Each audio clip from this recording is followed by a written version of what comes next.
What's up, everybody? Welcome back. And the betting markets this week for the main event at UFC Perth between Jack Della Maddalena and Carlos Prates have this fight as essentially a coin flip. But our projection model says that that's wrong. And in fact, one of these fighters should be a pretty big favorite in this matchup.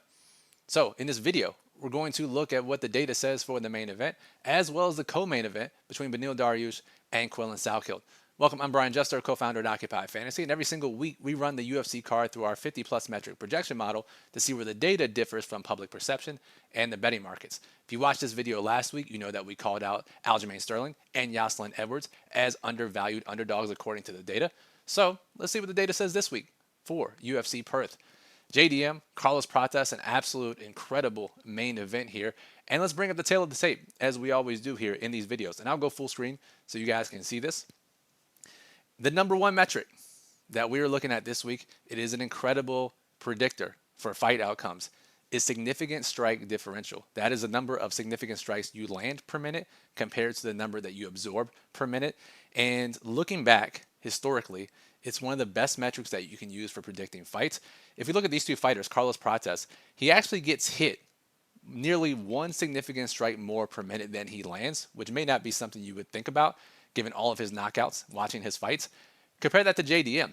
He lands nearly more than 1.5 significant strikes per minute than he gets hit. That differential, -1 for Prates, +1.5 for Jack Della Maddalena, a nearly 2.5 significant strike differential between the two. You look at that type of difference, and when you have a fighter who has a positive differential versus a negative differential, these fighters historically have outperformed what the betting markets money line projections have said. And that's no different this week, especially at this large of a delta between JDM and Prates. And you look at the other stats here, it's probably going to be mostly a stand-up fight. These guys aren't going to attempt many takedowns. They're not going to fight too much along the cage. It's going to be a pure striking battle. And when you have a big, significant strike differential like JDM has in this fight, that is often a predictor of who's going to win. It's a big reason why our model has Jack Della Maddalena projected so much higher than Carlos Prates this weekend. Now, you may be saying, Brian, listen, Prates, he has the death touch. He knocks out everyone. He doesn't care about stats. And that is correct. I'll come back on screen here so you guys can see me really quickly. But if we look at Prates' fights and his history, and I'll go full screen actually one more time so you guys can fully see it. Yes, he has not been knocking out everyone. You look at all these knockdowns, all these finishes. Granted, looking at his strength of schedule, the top 15 guys he has faced, most of them are on the back half of their career, the one exception being Ian Machado Gary, who he lost to. But because of that significant strike differential, Prates is prone to losing lots of minutes, prone to losing rounds. And in fact, in that Machado Gary fight, he lost 4 of the 5 rounds there. He lost round 1 against Leon Edwards. He lost round 1 against Trevin Giles in his debut. So lots of minute losing potential for Prates. And you can't say the same for JDM. Now, because of Prates' profile, and again, guys like this who have the quote-unquote death touch and they knock everyone out, that usually, for the rarest of rare exceptions, it just does not translate once you get to the highest level of competition. And now we're starting to see how that's going to affect Prates, now facing the former title holder in Jack Della Maddalena. Now, granted, I say all of this. Every single Carlos Prates fight, following the fight, I have to go to bankruptcy court the next day and plead to the judge, Your Honor, Prates can't keep knocking out everyone. I promise you, he can't keep doing it.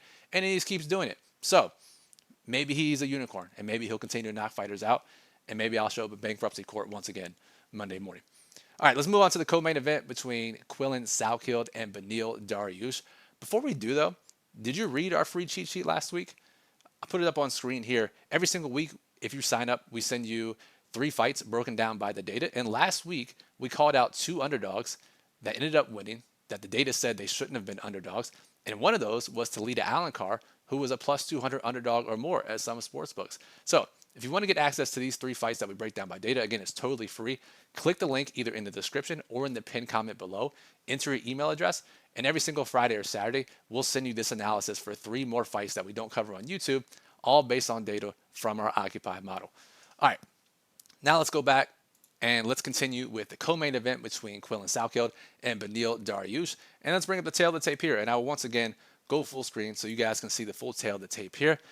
And the money line is a little bit disrespectful, right? Quillan Saalkild nearly a minus 500 favorite here, and is eerily similar to the Mike Malott Gilbert Burns main event of a couple of weeks ago at UFC Winnipeg, where you had this up and coming prospect who's much, much younger, facing an older fighter who, in his prime, much more skilled and much more likely to win the fight. But you can't say that about Beneil Dariush. He's 36, 37 years old. He looks 56, 57 years old. And he's been knocked out cold in 3 of his last 4 fights in the first round. So if his chin is truly gone, despite those knockouts all coming to super elite fighters, Sarukian, Oliveira, and Benoit Saint-Denis, I get it. If you think his chin is truly gone, just bet him to lose in round 1 by KO. Quillan Saalkild round 1 KO is plus 180. And a lot of his projection in our model is driven by that early finish potential. So if you believe that Dariush is washed, his chin is gone, just bet Saalkild to win by round 1 KO. But if it gets out of round 1, you look at the tail of the tape here, and you see that Dariush has a decent advantage, especially when it comes to the grappling. The question is, can he just not get sparked on the feet? Because it's hard to envision Saalkild dominating him for 15 minutes. When you look at when Saalkild doesn't get early finishes, he relies on his wrestling. Nearly 20 takedown attempts per 15 minutes, which is insane. He did that in the Contender Series and in his fight that went to the decision in the UFC. But Dariush is an 82% takedown defense, and that's including fighting some of the best wrestlers and grapplers in the division. He controls more of his fights than Saalkild does. He attempts more submissions per 15 minutes than Saalkild does. He gets controlled for less than Saalkild does. So naturally, if you think that Dariush can survive round 1, his money line is obviously a value. And I think you could probably play both, right? You could play Saalkild round 1 KO, and you could play Dariush money line, and have a pretty good chance of covering all the likely fight outcomes in that matchup. So I'm curious to see how this plays out. Will it play out a little bit better for Dariush than it did for Gilbert Burns a couple of weeks ago? We'll see. And it'll be interesting to see how the fight continues and how the night continues leading into the co-main event and the main event. All right, that'll do it for this video. We are also doing YouTube Shorts every week, breaking down a couple more fights in a quicker format. So up next, make sure you watch Tai Tuivasa, who hasn't won a fight in the UFC in 4 years. Can he get it done this weekend at UFC Perth?